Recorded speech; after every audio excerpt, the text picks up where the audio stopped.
Okay, well, here I am sitting with Nkosi Noitaili from the Mpeku Traditional Council. Thank you very much for giving your time to us today.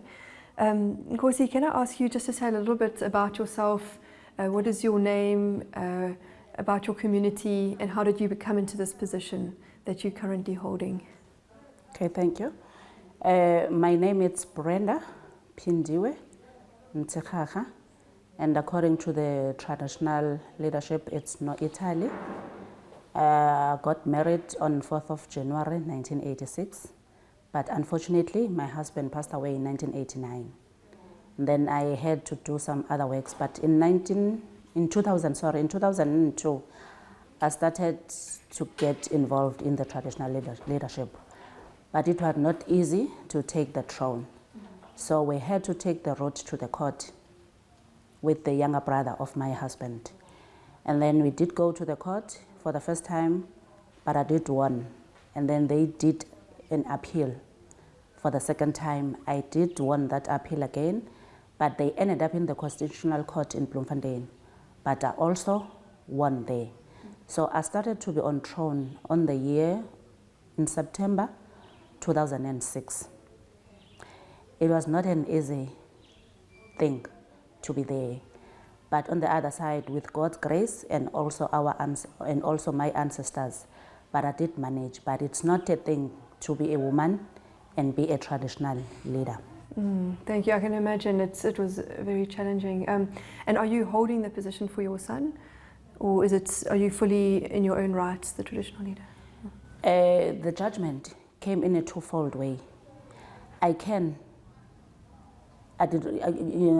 When I'm saying in a twofold, the first one, it was saying I can be a traditional leader on based of being married to my husband. The second one, I can hold the position acting for my daughter, because unfortunately I didn't have son, but I have only 3 daughters. But after that, to make things easy and to make even in the royal family so that we can understand each other, I had to take the son of my younger brother to be my own. So to act on that, I was trying to normalize things. Okay, I understand. Okay, interesting. Okay, but here you are, you're after fighting in the court, in the Constitutional Court, you are here. And let me see. And what are your roles and duties in this position? What are you doing on a day-to-day basis?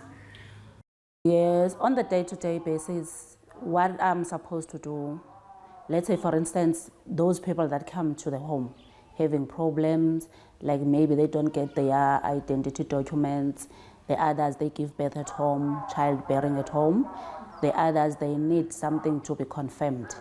So I had to do that, but sometimes it's not on a normal daily work, but I have to attend on those things, and then the small courts, but we've also have some days to take over on those, to sit for those courts things.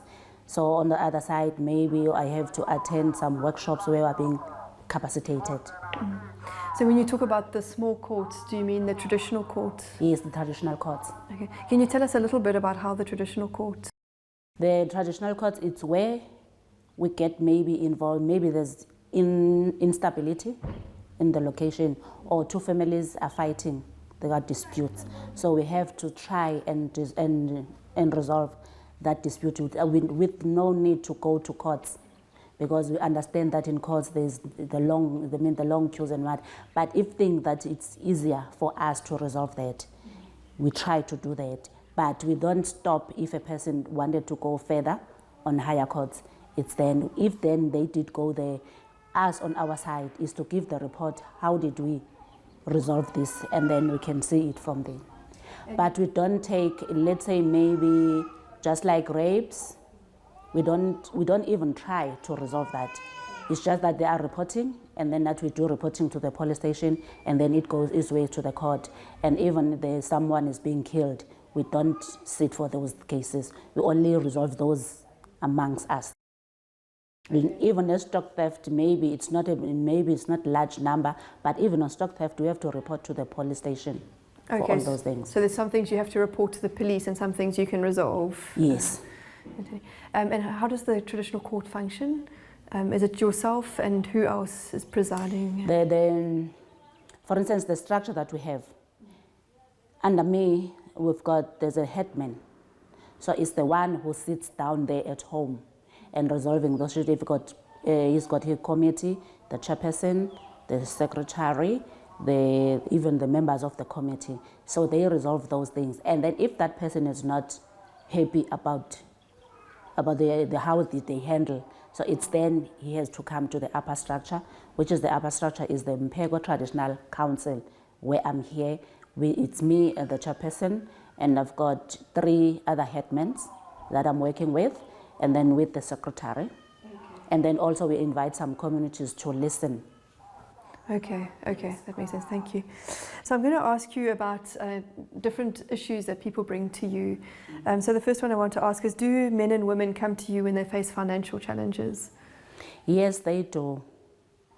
We have to advise them, more especially, normally they do come with those problems, those financial problems. Maybe in the family there's a death, and then those child-held at homes, there's nobody who have to look after them.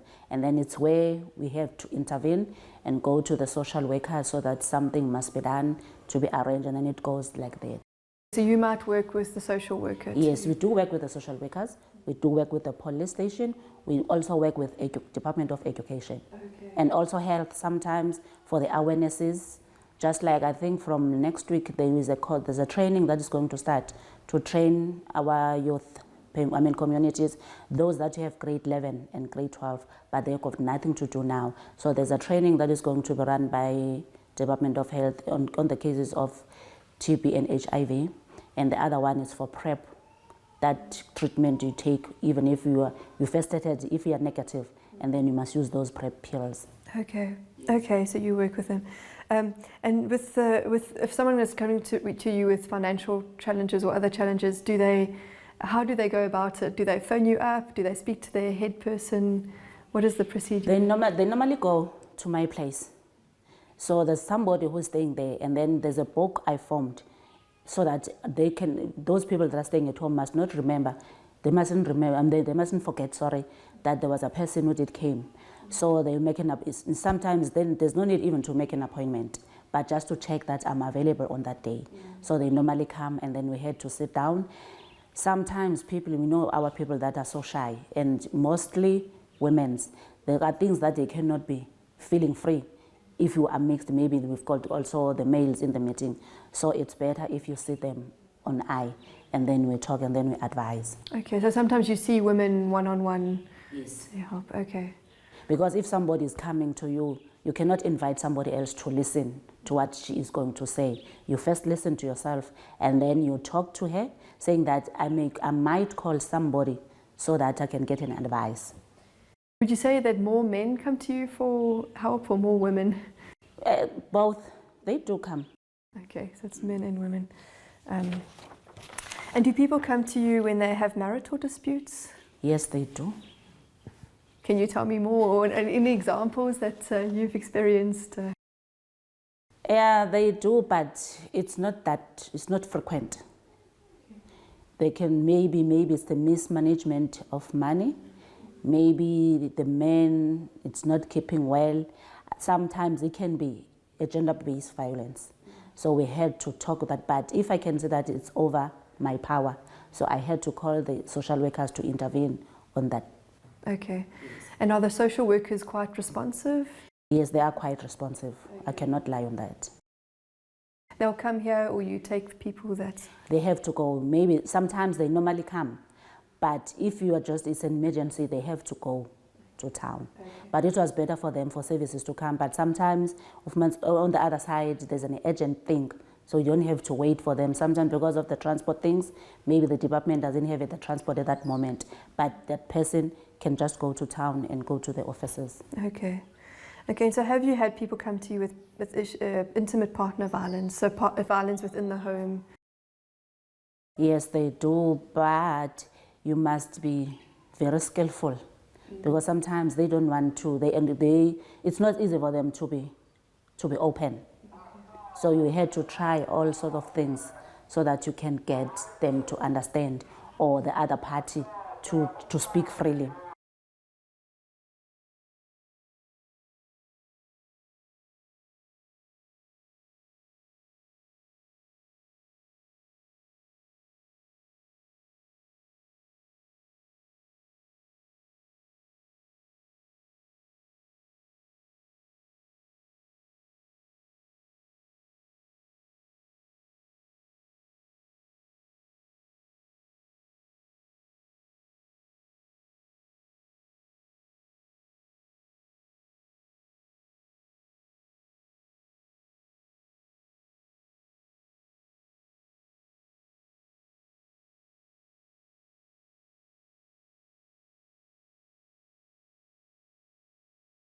So in the case of if there are problems in the home, marital problems or problems of violence between husband and wife, do they normally resolve it at the level of the family, would you say, before bringing it to... Yes, sometimes they normally resolve it. Because I cannot lie, say maybe they ended up going to the court or maybe they do some divorce. Others on the other side, they don't report. They just do their own things, and then you'll just hear a hearsay, and then you can hear that somebody has been divorced. But those who did came, we try by all means to resolve that. And even if we involve the social workers, we also invite some pastors that we know they can pray for them. Okay, and then so they can try to, in fact, to resolve and make each other to understand. But I know I usually say we don't want to enforce, because now we see these things, if you enforce them to stay together, but it depends on them. Because you can say they can stay together, and then on the maybe down the line, in 2 weeks down the line, you hear that they kill each other, and it's going to be so painful to you. So you are trying to make them understand, but not forcing them.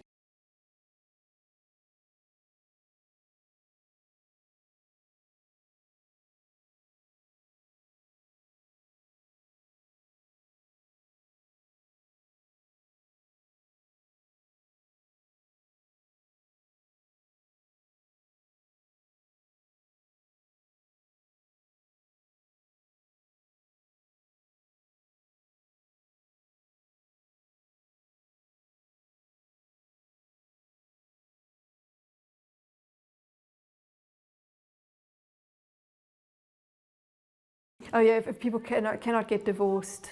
Yes, they cannot. They usually say that they cannot, but now, seeing that we are living in the democratic world, so they have to do their own decision. Because, for instance, even if they are getting married as a traditional home, they have to go and report. Even if they are going to pay maybe some lobola with cows and sheep, they have to get the permission from the traditional home so that they can take those stock to that place. Even if maybe at the end they decided that they are breaking the marriage, if they are saying that I want my cows so many, so we have to stay and discuss that and dissolve. Maybe some other cows may come back. Okay, so this is something that's changed over time. Yes. Okay, it wasn't like this in the past, but now... But now, because of the technology and we can say democracy, because now people are too democratic. Yeah, it makes sense. Okay. So you were saying people don't bring rape cases to you because they take it to the police. But is there ever a situation where maybe even though they take it to the police, you play a supporting role? Yes, we do play a supporting role, because even if they do go to the police, but others do came and first report.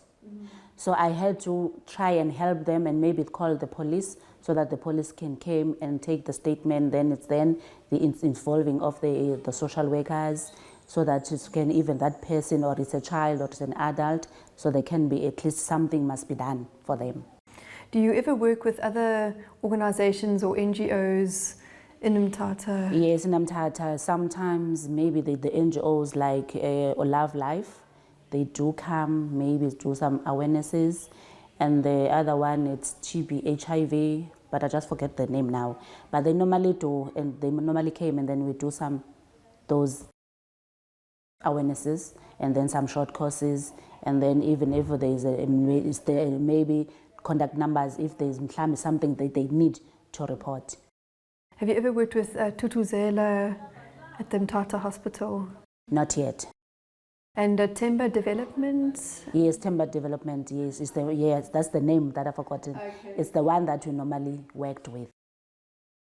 And Sonke Social Change? So Sonke Social Change, yes. Okay, then I wanted to ask, do you ever, and you've already mentioned some of this, but do you ever help people when they need assistance with government departments? And I know you mentioned Home Affairs. Yeah, it's Home Affairs. It's Department of Health, it's Education. In fact, all those departments that we interact, even the municipalities, maybe you are struggling with water, we have to contact the Department of Water through municipalities. Okay. Okay, so that's something that you do. If there's a problem with water or something like that, you will approach the water Yes, councillor. approach the water councillor, just like the road now because of the rain. But we have to consult, we have to request that at least something must be done, because if you did notice, the bridge, it can break at any moment. But we have to try so that we avoid whatever damage that can be done, that can cause maybe. And this might be difficult to answer, but do you find the relationship with the municipality is easy, or are there challenges? Yes, it's easy sometimes it's not easy. But I can say that, because I did say firstly, this democratic thing. So we know that some other things to be done, you have to be known about who are you. But even if you are not known, but if you know that you are fighting for your community, you don't have to. I'm trying to say you don't have to be nice, because you don't have to be nice, but don't have to be rude. But you must stick to your point, that what you wanted to be done for your community, because they are not doing it for you, myself, but for the community. For argument's sake, maybe, just like water, maybe I can afford to rent a truck so that must give me the water, but the community cannot afford that. So you will be prepared to fight for that? Yes, the basic needs for our communities, the basic needs, that's all. I understand. Do you do any work in the community around the issues of education? You've mentioned short courses and workshops. Yeah, just like in Mtirara. The Mtirara is the traditional thing where we groom our young girls. So we teach them how to behave. We teach them even on the beads, which beads is right for a youth, which bead is right for an adult on different stages. What do you mean by beads? The beads that like you this, wear, okay. Yes. But mine are for sickness, just are for a calling. I see. And so you do that with the girls, and then with the young men, are they also? Yes, the young men are also included there. But when I'm teaching them, there are those things that you cannot teach girls in front of the men. There are things that you cannot talk for men in front of the girls. So we try to group them, and we teach them also for traditional dancing and what. I think by June we have to launch our Mpeko traditional community in Mtirara. Okay. And do you also do education with adults? Yes, with adults. With women? Women adults. So let's say when you are depressed, what can you do? Then how can you do, what help do you need? We were trying to do that, but they must be vocal. And do you do any work around issues of health in the community? Issues of health like?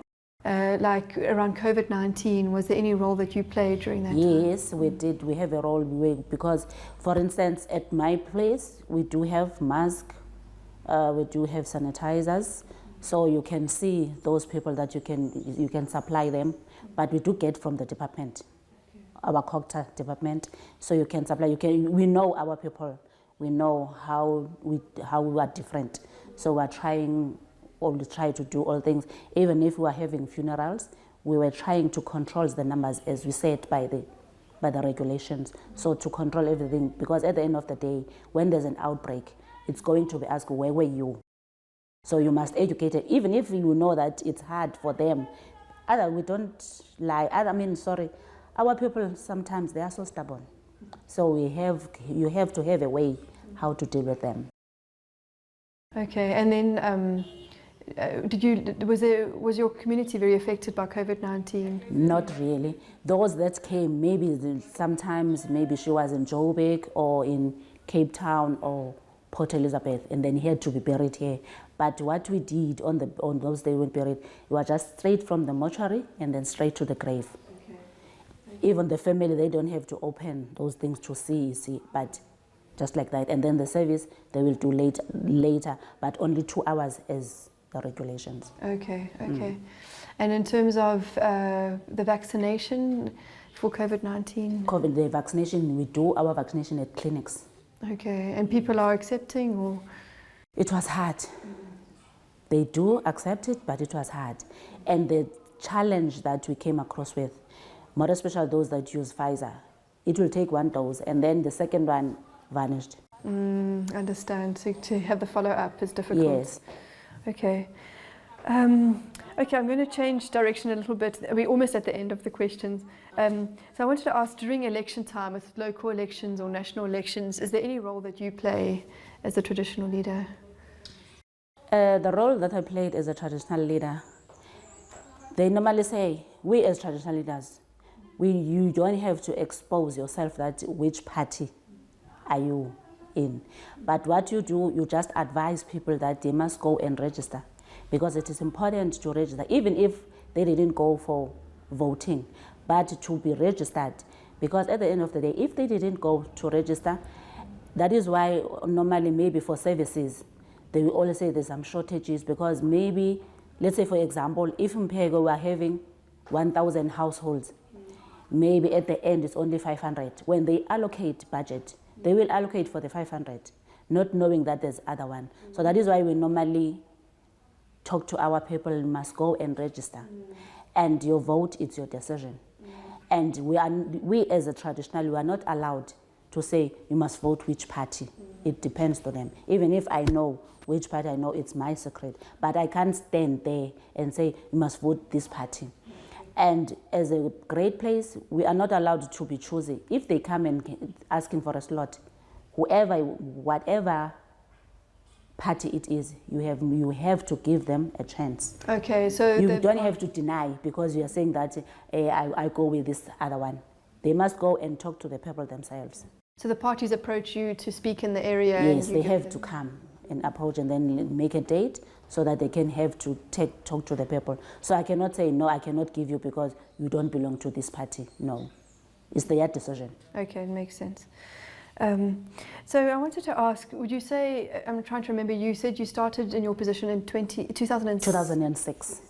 Would you say that your duties have changed in the time that you've been here, or if you compare to your husband's time, has your duties changed as a traditional leader? If I compare with my husband's times, it was much better for them because there was not this thing of a democratic thing.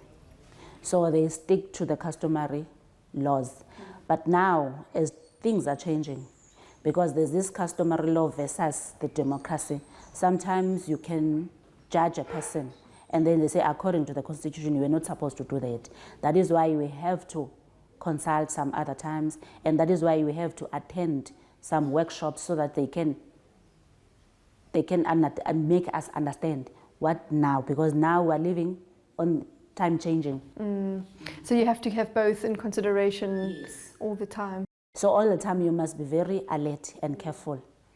You don't have to be careless, because when I'm saying careless, maybe you can judge a person and then you say, okay, we are fining you so much. But according to the law, you have overcharged that person. And in the past, it was that the traditional leader had more authority to act. Yes, more authority to act. Okay, okay. So tell me some of the challenges that you face as a traditional leader, and particularly as a woman traditional leader. As a woman. As a woman, there are a lot of challenges.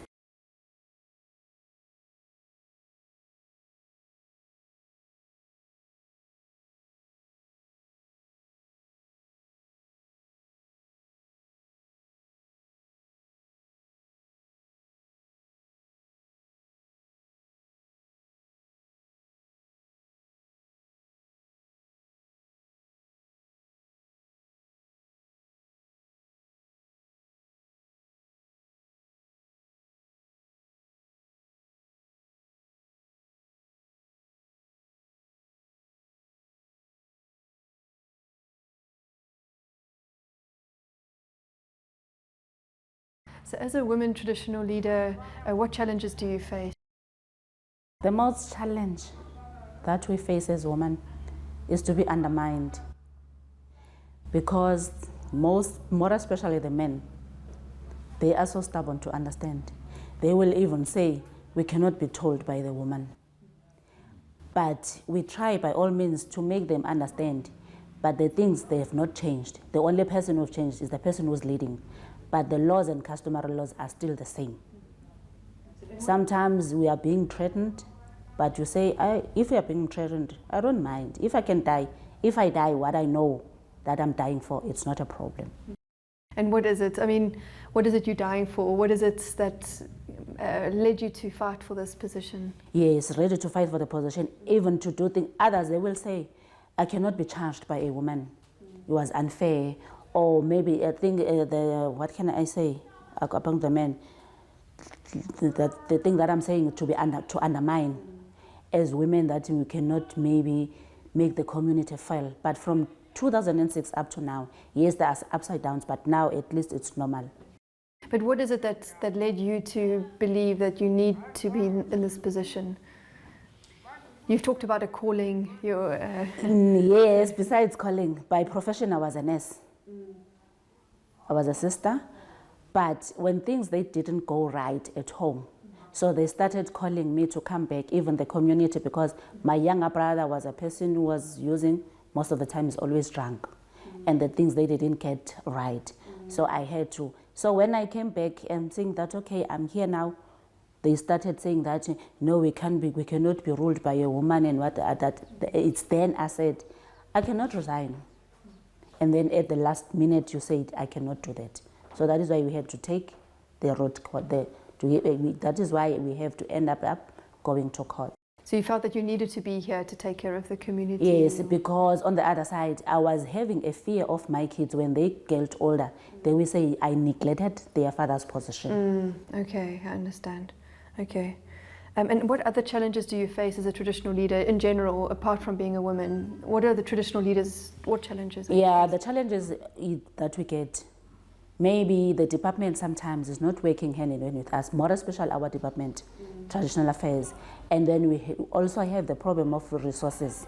We don't have resources. So we have to improvise all the time. And the other challenge is that maybe, let's say for the issue of a land, those fields, if there's a project and then the department, it's not going to come to us, it will just go at our back with the community. So it makes us sometimes, you as a leader, to fight with the community for the land, which we're supposed to sit down together and make a decision. I understand. It becomes complicated. And yeah, it's complicated, but we are there. It's a very challenging position. Yeah, it is. You are between a community and the government departments without any resources, as you. Yeah, you are the middleman in between. With no resources. With no resources, yes. So this is the last question. Who are your what other sources of support do you have apart from the government stipend? Is there any other support that you're receiving from NGOs or churches? Or? No, Nothing. There's no. Okay. There's nothing. Okay, well that's the end of the. Is there anything else you would like to say about your position or the challenges you face or the community? No, there's nothing much. But the only thing that I can say is that even if the NGOs that are overseas, if maybe there's a need or there are things that they need to help us, maybe to pick up our community, like projects, it can be so much fun. There's so many opportunities here. Yes. There's opportunities here. What would you say is your greatest need or your top needs? My top needs? There's probably too many. Oh, there's probably too many. But I think my top need is that our young youth is to have skills. I think the skills are the most thing, because if you have a skill, you can even go and knock any door. That maybe it's a skill of plumbing or whatever thing you can do, rather than saying that plowing, because you can see our weather is not the weather before, it changes. But if they got skills, there's nobody who can take your skill from you, as long as you know your skill. Okay. You said the weather changed. Yeah, sometimes, let's say when I'm saying plowing, there's a different times. Maybe it's autumn, just like now it's a lot of rain. So what you are growing maybe cannot rape, yes. It's not consistent. So if you are being skilled and educated, I think that's the most thing. Okay, well thank you very much, Nkosi. I really appreciate your time. Okay. And we thank you. Thank you. And now our cameraman has gone, but Ellen, that's the end of the interview.